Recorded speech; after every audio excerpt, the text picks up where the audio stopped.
السلام عليكم، كي دايرين؟ لاباس عليكم؟ السلام عليكم، نتمنى تكونوا بخير وعلى خير ومرحبا بكم معنا مره اخرى مع سفيان وامينه في الكوزينه.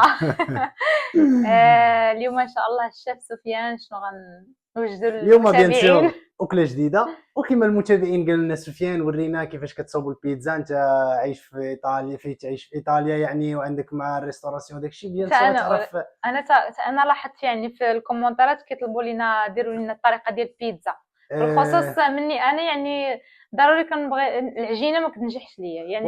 وراه هي كلشي على العجينه يعني، الا ما كلشي نجحتش العجينه. العجينه راه ما نجح حتى حاجه. راه الشيء الاخر راه ساهل، المقادير داكشي الصوص اللي كنديرو فوق منهم راه كلشي ساهل وكلشي على العجينه. يعني كما انا كنت كنشوف حتى في عند جيران، واحد المره كنت مشيت عنده في المغرب كلت بيتزا وداكشي، ما كتصدقش ليهمش. علاش؟ على بزاف ديال الحوايج اللي هما بساط. ابسط حاجه هي العجينه ما كيخليوهاش ترتاح يعني، كيدلكوها ديك خاصها ضروري ديك الساعه. الساعه تمشي هما في الفران وانا نبقى نتسناو حنا، خاصنا ضروري. هذه هي اهم حاجه، اللي هي العجينه ضروري فاش كتصاوب خص ديال البيتزا خصها ترتاح. اقل حاجه هي 24 ساعه. وي ايوا 24 ساعه. مع الشيف سفيان حتى حاجه ما صعيبه، كلشي كلشي غنسهلوه سهل، عليكم. وعلى وجوهكم نتوما نديروا هادو ان هادو ما شاء كثر. الله. ان شاء الله دابا غادي نوريكم المقادير. هي كما ديما ما كتاخذش لكم وقت طويل. بيان سور واحد باغي ياكل بيتزا غدا يديرها اليوم 5 دقائق 2 دقائق ولا 3 ديال العجينه، دك زدك صافي غير وجدها. العجينه اللي خصها نهار قبل، العجينه اللي اما خاصكم داكشي ديروها نهار الاخر. قبل. الا بغيتو تاكلوا بيتزا زوينه وهذا، بغيتو تاكلوا بيتزا ديال خف نزربين، راكم عارفين نتوما الطريقه بلا ما نوريوها لكم حنا. بيتزا ديال الهنود. ديال الهنود خف نزربان ولا ديال اي واحد. ايوا ان شاء الله خليكم معنا نوريكم المقادير ان شاء الله. المقادير كما ديما ساهلين ماهلين. دابا غادي نوريكم المقادير. اول حاجه المقادير ديال العجينه، وثاني حاجه المقادير ديال الصوص اللي كنديروا الطوماط الصوص اللي كنديروا فوق منها، اللي ماشي هي ديك الطوماط العاديه يعني، ضروري كنزيدوا معها شي لعيبه باش كتجي زوينه وعلى حقها وطريقه. وان شاء الله غادي نوريكم اليوم انا وامينه لي زانغروديون ديال البيتزا الفري ايطاليا. غادي نشوفوا المقادير اللي غادي نحتاجوا في البيتزا. انا غادي نقول لكم بالطريقه ديال كما كنخدموا حنا في الكوزينه، يعني بالغراماج بالغرامات. بالمليليتر. وامينه غادا تقول لكم بالطريقه ديال العيالات اللي كيخدموا في الكوزينه، كاس ديال العنبه، كاس ديال الدجاج، معلقه. معلقه جبانيه. هادو كتقول لكم امينه. اول حاجه غادي نستعملوا هي مول ديال الدجاج. بحال هذا. اللي ما عندوش مول ديال الدجاج بحال هذا يكون شويه كبير، يستعمل بانيو ولا اي حاجه، راه كلشي يخدم كلشي لايق، كاين حتى شي مشكل. بسم الله على بركه الله.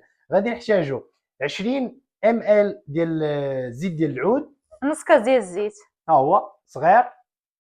غادي نحتاجوا 350 ام ال ديال الماء ما يكونش لا سخون لا بارد، يكون دافي. زعما دافي بين وبين.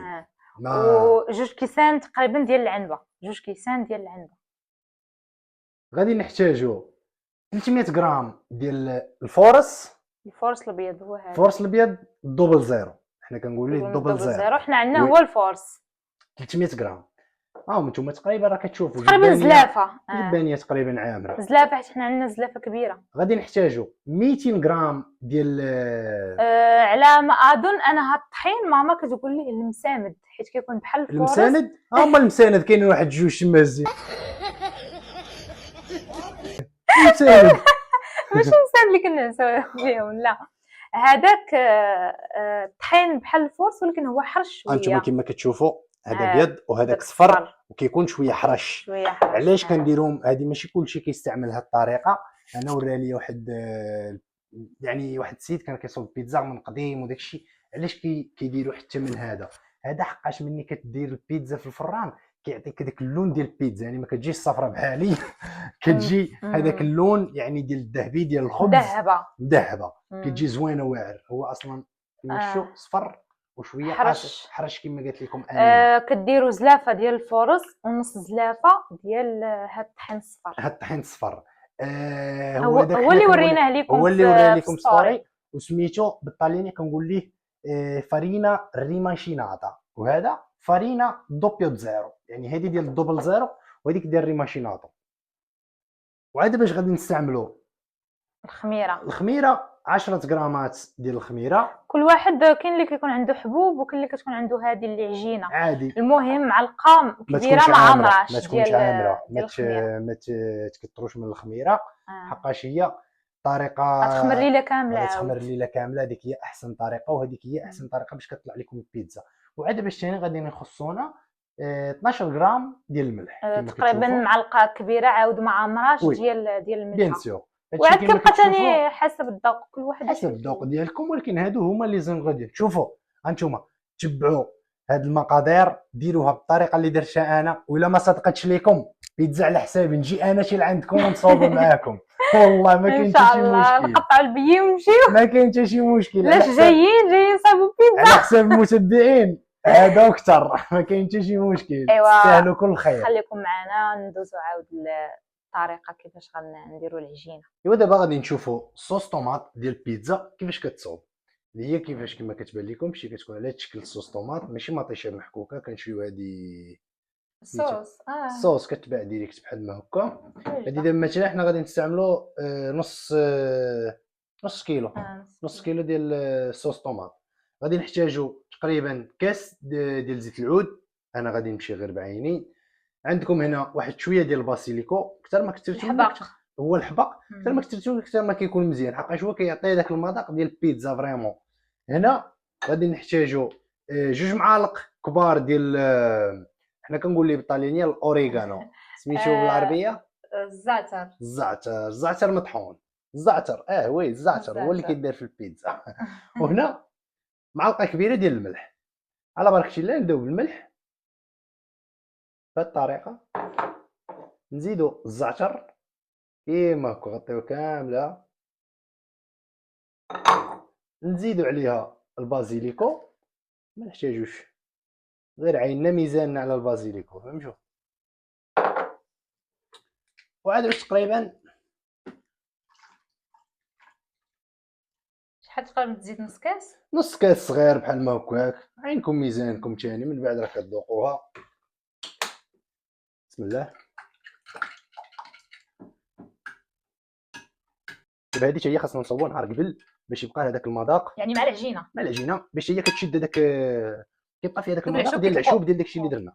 يعني كاع دوك العشوب اللي درناهم، كاع داك العجيب اللي درناه خاصو يبقى هنا. نزيدو داك شويه ديال البازيليك.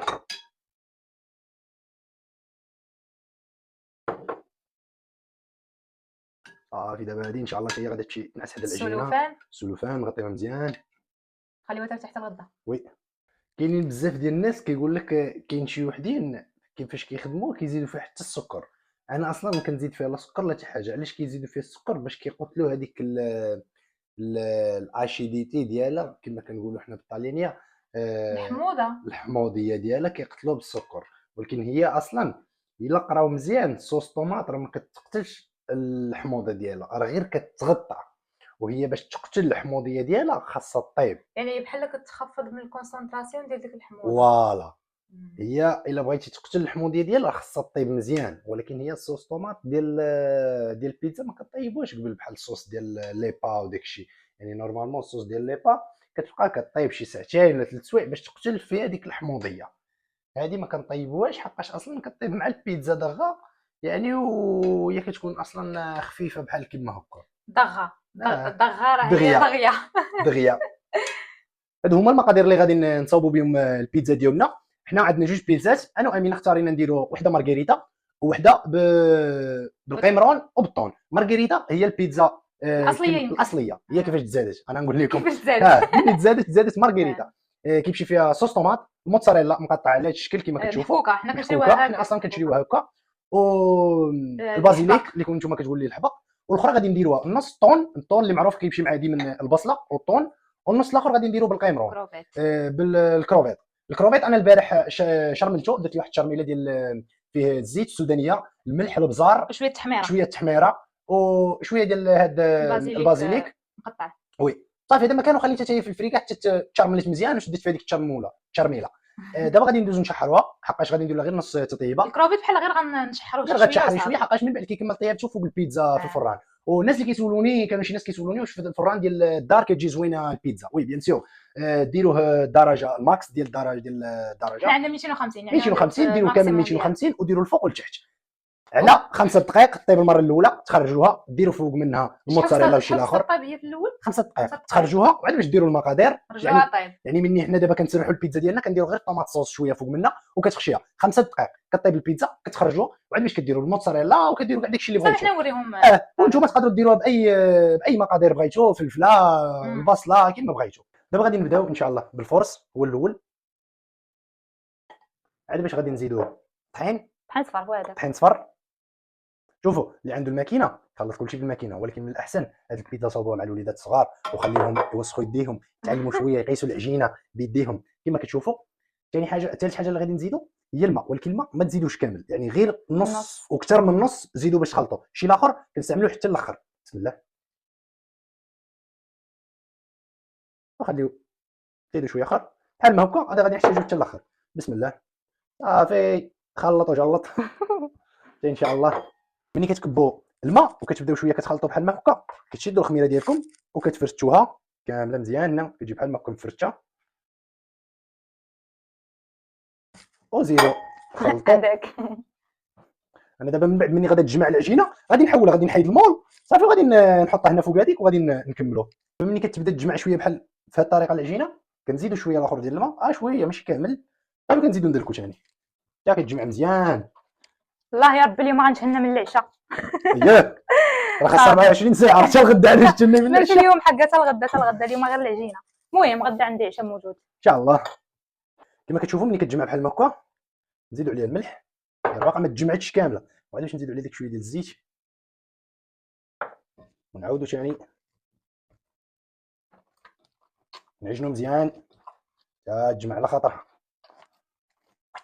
الوالده كي كانت كتعجن هاك هاك عدلك. هاد المول شويه صغير ما معولناش، ولكن صراحه يعني حنا غير جوج ما غاديش نحتاجوا شي حاجه كبيره باش نشوف. ما لقاش راحته في المول ولكن ما كاين حتى شي مشكل كلشي غير عارف الدار تمولف بالريستورا كتخدم فيها داكشي كبير. شو باقا خاصها تسلك شويه.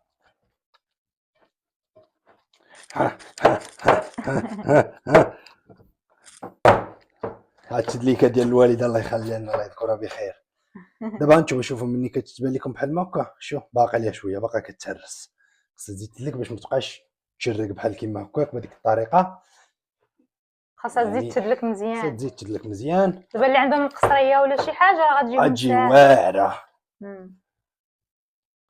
انا كنجمع عليها الطريقه بحال ما هكا في الجناب. ودابا ملي تجمعت لينا العجينه بحال هكا كنحاولوا هنا ديريكت صافي وكنكملوا على الدليك. هي اصلا راه دلكناها مزيان في المول. اولي راجلي كيعرف يدلك، ما عمري شفتو كيدلك في راسكم اول مره. كنكتشف شي حاجه تفرج لي اول مره معاكم. كنت مخبي هادشي خويا. هادشي كنت مخبي فاش كنت كنخدم في البيتزاريا، كنت كنصاوب البيتزا. مول دابا ولينا في الكوزينه الحمد لله حناش كنديروا البيتزا بزاف. الطريقه هذه كنعاودوا نرجعوها ديريكت المول، نديروا عليها نقيطه ديال الزيت العود كما ديما من الفوق. كاين اللي كيدير الزيت كاين اللي كيدير الفورص، انا كندير الزيت غير هكا كدلكها بحال كدلك شي دري صغير، كدلكها مزيان هكا بهذه الطريقه كما كتشوفوا. تبارك الله صاحبي قولي تبارك الله، قولي تبارك الله. تبارك الله ما عندي ما نسالك ما شاء الله. شوف خواتات كما كتشوفوا ملي سالنا العجينه ورجعناها في المول عاودنا دهناها بالزيت كنديروا عليها هاد الميكا سلوفان من الفوق وكنزيروا عليها مزيان من الجناب باش ما يدخلش ليها الهواء. ما خاصهاش تنفس، خاصها تموت تم 24 ساعه تموت. عاقاش ملي كتقج كتبدا غادي وكتنفخ. علاش خاصنا نخليو 24 ساعه قبل ما ناكلوها؟ حقاش باش الا طيبناها دغا هذيك ما كتكونش كي كتقولوا زعما ما كتكونش خمرات، كتخمر لكم في كرشكم. وهذا واعره بزاف على الدراري الصغار وعلى الناس الكبار. يعني هي البيتزا كتضر فاش ما كتكونش خامره بزاف. ملي انت كتخليها اقل حاجه في الفريغو كتخمر 24 ساعه ملي كتكون خامره ملي كتاكلوها كتبان لك خفيفه هشيشه وما كتضرش بنادم في الجسم ديالو. خوتنا خواتاتنا كما كتشوفوا دابا دازت 24 ساعه خرجنا البيتزا ديالنا من الثلاجه. هانتوما شوفوا تبارك الله كيفاش خمرات هانتوما باش كتبان لكم خمرات مزيان. شوفوا هانتوما شوفوا من الداخل شتو كي كتبان قربي عندهم هنا منا باش يبان لهم بحال هذا كيكون بحال العش ديال النحل. غنشوفوا هذه هي فاش كتكون العجينه خمره مزيان، يعني كتبان لكم بحال كيما هكا. دابا شنو هو؟ دابا خاصنا نقسموها على جوج، وغادي ندير واحد جوج كرات، حيت حنا غنديروا جوج بيتزات. حنا بغينا نديروا جوج بيتزات، يعني هذه غادي نقسموها على جوج، راه غادي تقسم حتى على ثلاثه. عينكم ميزانكم، يعني كل كره خاصها تجي فيها 250 غرام تقريبا. غادي نقسموها، كل كره نديروا فيها 250 غرام، وغادي نديروا كرات نحطهم على جيه باش من تعاود تخليهم يخمروا، عاود نخليهم غير ساعه برا بلا ما تخليهم عاوتاني في الفريغو، غير شي ساعه ولا نص ساعه بين ما تاني تنفخت شي شويه. غير باش نوضح لكم الفريغو ماشي يعني الفريغو، غير في الثلاجه. الفريغو هو الثلاجه عندي انا. تبارك الله. ايوا هما من بعد ما قسمناهم جوج كرات، دابا نخليهم يرتاحوا تقريبا شي ساعه غير برا، ماشي في الثلاجه، غطاوهم بالسلوفان وخليهم يرتاحوا. ايوا دابا غادي نشحروا القيمرون ديالنا. انا درت غير شويه ديال الزيت في المقله، حقاش اصلا البارح كنت درت فيه كاع التشرميله الملح كلشي كاع داكشي اللي خاصني. كما كتشوفوا الزيت سخن، نديروا ليه غير نص تشحيره، خليه بحال ما كيتشحر. ملي كنبداو نسرحوا البيتزا ديالنا، غادي تشعلوا الفران ديالكم شي 3 دقائق قبل، ديروه اعلى درجه اللي هي 250، وديروه الفوق والتحت. كما كتشوفوا القيمرون ديالنا تشحر بهذه الطريقه. والله الا طالعه منه واحد الريحه. اصلا انا غير الشرمل هو الريحه واعره كتحمق تشهي والله. بين ما تشحر القيمرون ديالنا، غادي نعاود لكم الحكايه ديال كيفاش تزادت البيتزا. دغا خافه نزربن باش خلاهم مواليها. البيتزا تزادت في 1889، تزادت عند واحد السيد سميتو رافايلو اسبوزيتو. هو اسبوزيتو كنيه معروفه في نابولي، وكذلك البيتزا تزادت في نابولي. البيتزا كانت غير واحد الاكله اللي صوبه غير بالغلط. هي كان صوبها لواحد الاميره اللي سميتها ريجينا مارغريتا ديال سافويا. سافويا هي واحد البلاصه في ايطاليا، سافونا. سافونا كانت فيها هاد الريجينا اللي سميتها ريجينا مارغريتا، كانت جات لنابولي، جايه تشوف تما الدنيا ديال نابولي وداك الشيء، وعيطوا على هاد السيد رافايلو سبوزيتو اللي قالوا ليه صوب لينا شي خبز ولا شي حاجه ريجينا لهاد الاميره ديالنا. كذلك اخترع باش يصوب البيتزا، لا ماشي اخترع باش يصوب البيتزا، صوب غير الخبز. وصوب الخبز الاول صوبوا بمطيشه بالطوماط صوص، الخبزه الثانيه صوبها بالموتزاريلا اللي هي بيضه، والخبزه الثالثه صوبها بالحبق اللي هو خضر. كذلك كما كنعرفوا الرايه ديال الطاليان راه حمراء بيضاء وخضراء. عجبها بزاف ريجينا مارغريتا، يعني الاميره مارغريتا عجبوها بزاف هذاك الخبز. داكشي علاش قالوا ليه واحد السيد قال ليه شوف رافائيل، علاش ما تجمعهمش كاملين هادشي ودير لنا خبزه وحده. يعني هو كل بيتزا دار فيها حاجه، كل بيتزا دار فيها انغريديون، يعني وحده دار فيها مطيشه، وحده الموتزاريلا، وحده البازيليك خضر، يعني باش يدير ليها الرايه ديال الطاليان. هي ملي عجبتهم وضاقتهم بثلاثه، واحد السيد اللي كان مع الاميره قال لي علاش ما تصوبش لينا خبزه بهاد ثلاثه الانواع كاملين في دقه. داكشي علاش دار طوماط لتحت، الموتزاريلا والبازيليك الخضر الفوق، يعني حمراء بيضاء وخضراء كما الرايه ديال الطاليان. وكذلك تزادت البيتزا. اول بيتزا كانت سميتها بيتزا مارغريتا على اسم الاميره ديال سافويا. وكذلك من بعد اليوم تنوعت في بزاف ديال الاشكال وانواع. هذه هي حكايه ديال البيتزا مارغريتا. دابا صافي تشحرت لينا، تشحرت تبارك الله، راه طالع واحد الريحه. ايوا صافي قولوا انت دابا.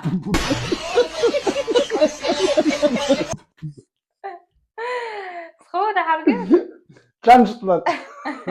ايوا دابا ملي درنا دوك الكرات، هما كيشوفوا شاطت وحده صغيره، هذه وحده ليا وحده الامينه وحده لولدنا تيتزاد ان شاء الله. ولدنا داير لي بيتزا من دابا. من دابا خليه ولا مسكين نعطيوها للشينوي. صافي عطيها الشينوي، نذوقوا الشينوي نذوقوهم. كما كتشوفوا انا نستعمل هاد الفرينه اللي ديريكت. غادي نمشيو هكا، غادي نحطوا شويه هك، نزيدوا شويه اخر. هات كفاك انت راه مولف في الريستوران. انا راه مولفين تبارك الله. هنا قالت لك عندك توسخ لنا كلشي. هادي شوف تبارك الله البيتزا كيفاش جات. ديروا دابا كيفاش شي واحد كيقول لي علاش حنا ما كتجيشناش البيتزا دايره وداك الشيء هذاك.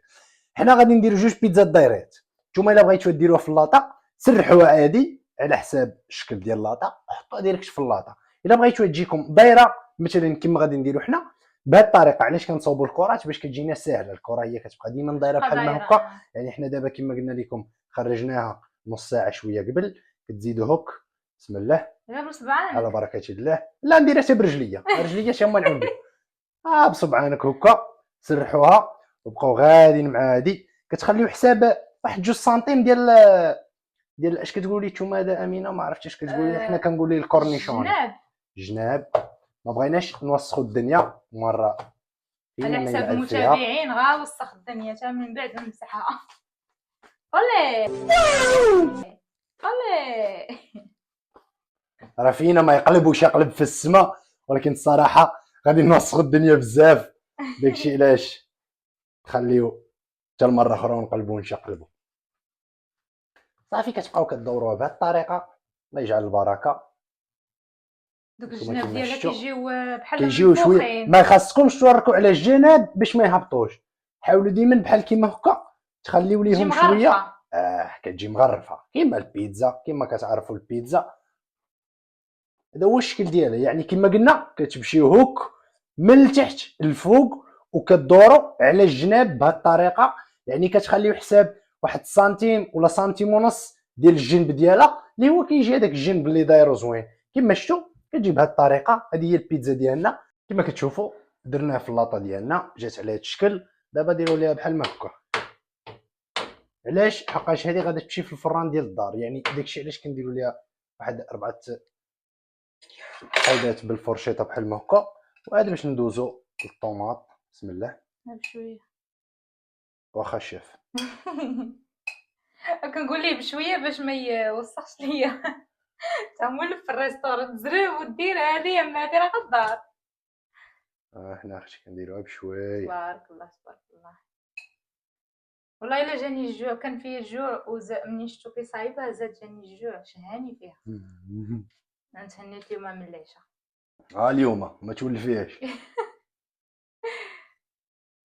نزيدو شويه.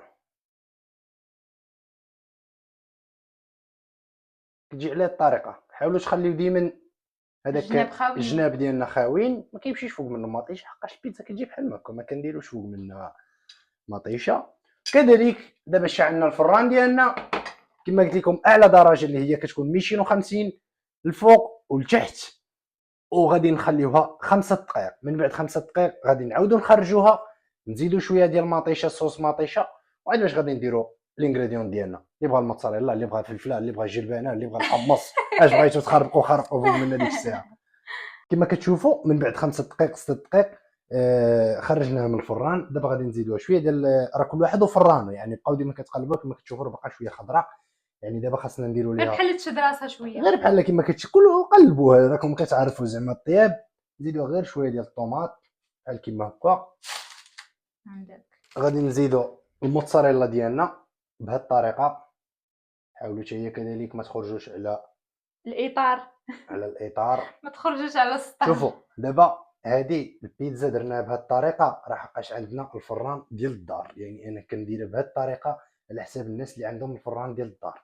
ولكن الناس اللي عندهم يعني شي فران بروفيسيونيل اللي كيدير البيتزا ولا هذوك دابا اللي ولاو مثلا جداد يعني دابا كيطيبوا البيتزا داكشي راه كديروا كلشي بدقه واحده وكطيب لكم البيتزا غير في 3 دقائق 2 دقائق كطيب البيتزا.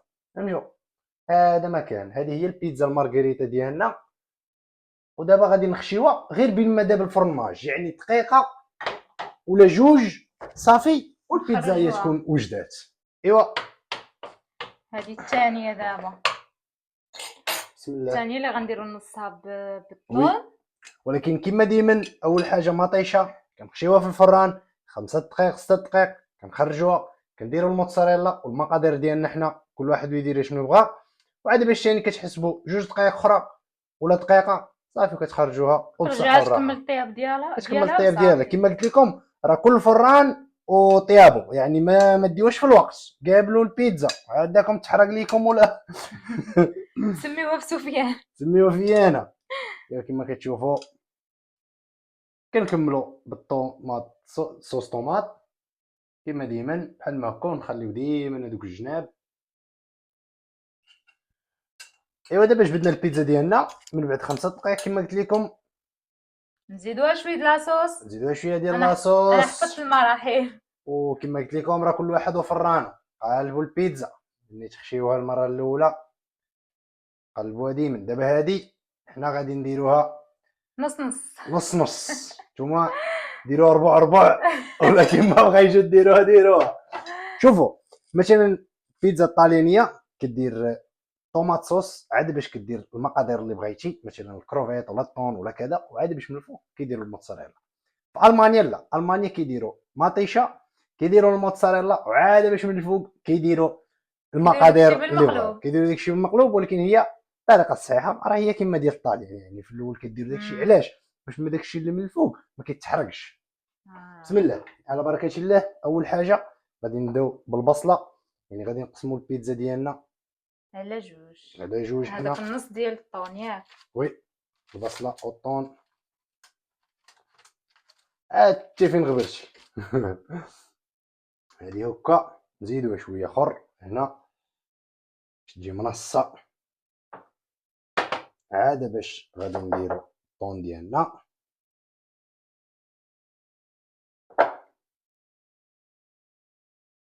كتشاهي تبارك الله. والله الا كتشهي، انا والله الا باغا ناكل دابا.